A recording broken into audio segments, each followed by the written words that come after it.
Hey everyone, in this video, we'll talk about Float Resource Management tutorial for beginners.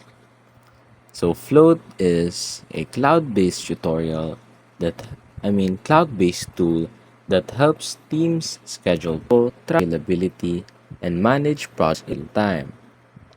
Now on getting started, set up your team.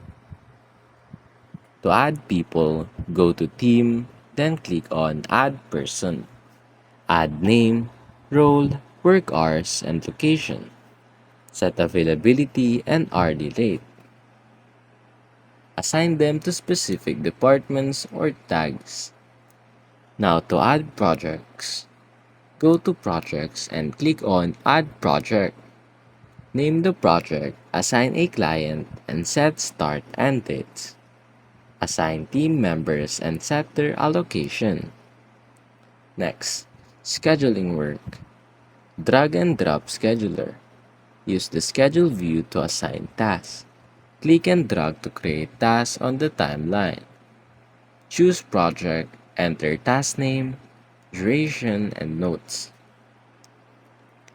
Use color coding for clarity by projects or task types.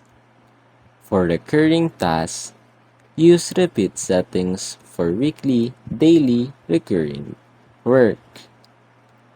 To track time off and availability, go to a team member schedule and click plus, then time off. Mark vacations, sick days, or public holidays. View overlapping availability to avoid conflicts. Now on forecasting workload, use the reports tab to see team capacity versus scheduled hours. Forecast future workloads and availability. Filter by project, person, or department. On integrations and notifications, integrate with tools like Slack, Google Calendar, Outlook, and Asana, and more. Set email or in-app notification for task updates and changes. Now, here are some tips for you. First, keep it updated. Encourage teams to regularly update schedules.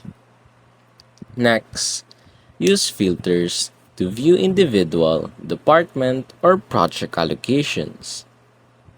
And lastly, set permissions so managers can edit and team members can view only.